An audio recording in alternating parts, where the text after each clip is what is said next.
Okay, good day everyone. Our topic for today is about evaluating polynomial functions.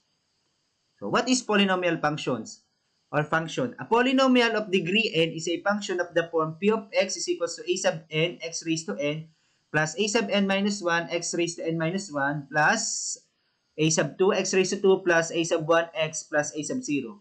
Where n is negative integer. Pag sinabi natin negative integer, yung n daw natin ay puro positive integer. The a's such as a sub n minus 1, a sub 2, a sub 1, a sub 0 are real numbers called the coefficient. So, lahat ng a sub n minus 1, a sub 2, a sub 0, a sub 1, yun po ay, ang tawag natin dun ay coefficient o numerical coefficient. At ang ating a sub n, x raised to n, ay yung leading term natin. Wherein yung a sub n ay yung ating leading coefficient at ang a sub 0 natin ay yung constant term. So, pag sinabi natin constant term, siya yung term na walang kasamang variable. So, mamaya mas makikita natin kung ano yung tinutukoy ng bawat isa. Example, evaluate the following polynomials. Number 1, f of x is equals to x cubed minus 2x squared plus 7x minus 6 at x is equals to 2. Number 2, f of x is equals to 2x raised to 4 minus 3x cubed plus 9 at x is equals to negative 3. At number 3, f of x is equals to x raised to 4 minus 2x cubed plus 5x minus 7. Find f of 2 raised to 2.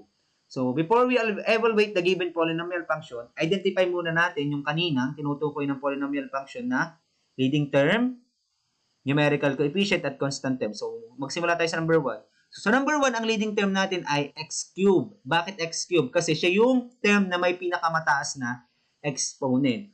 At doon sa leading term, doon natin makikita ang leading coefficient, which is yung number sa unahan ng term, which is kapag ganito, may invisible 1 dito. Kaya ang ating leading coefficient ay 1. At ang ating constant term ay yung minus 6.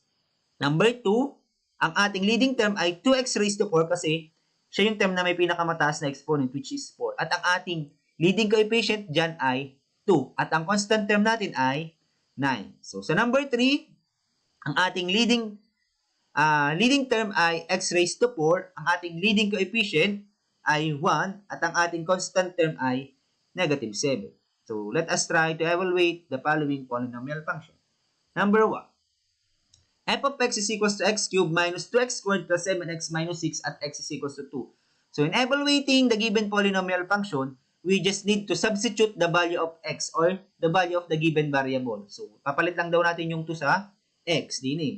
So, f of x is equals to magiging siyang f of 2 is equals to 2 cubed minus 2 times 2 squared plus 7 times 2 minus 6. And then, f of 2 is equals to, ang 2 cubed ay 2 times 2 times 2, which is, 2 times 2 is 4 times 2 is 8. And then, 2 squared ay 4. So, bago natin i-multiply yung 2, kailangan hanapin muna natin yung 2 squared.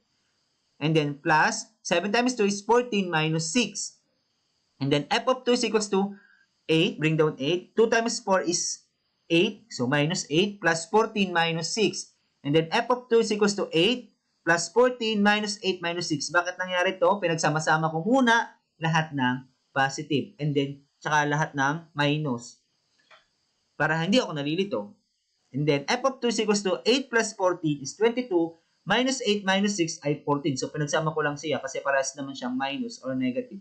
And then, 22 minus 14 is 8. So, f of 2 is equals to 8. Next, number 2. F of x is equals to 2x raised to 4 minus 3x cubed plus 9 at x is equals to negative 3. Again, just substitute the value of x. So, f of negative 3 is equals to 2 times negative 3 raised to 4 minus 3 times negative 3 cubed plus 9.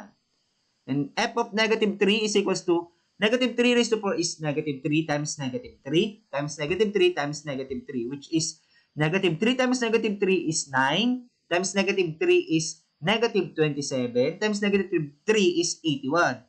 And then, bring down yung 2. Minus 3, yung negative 3 cube ay negative 27 plus 9. And f of negative 3 is equals to 2 times 81 is 162. Plus 81 plus 9. Kasi yung negative 3 times negative 27 ay 81. Negative times negative is positive, kaya 81 siya. And then 162 plus 81 is 243 plus 9. Pwede naman pagsama-samahan nyo na siyang lahat kasi puro plus naman siya, wala namang ibang sign. So, kaya f of negative 3 is equals to 252. And for the last number, f of x is equals to x raised to 4 minus 2x cubed plus 5x minus 7 find f of 2 is raised to 2. So, as we can see, medyo iba siya dun sa number 1 at number 2. Kasi dito, mahanapin yun agad ay f of 2. Hindi nyo na ipapalit agad sa x. Yun na yun. Yun na yung x. And then, pag nahanap natin yung f of 2, i-squared natin.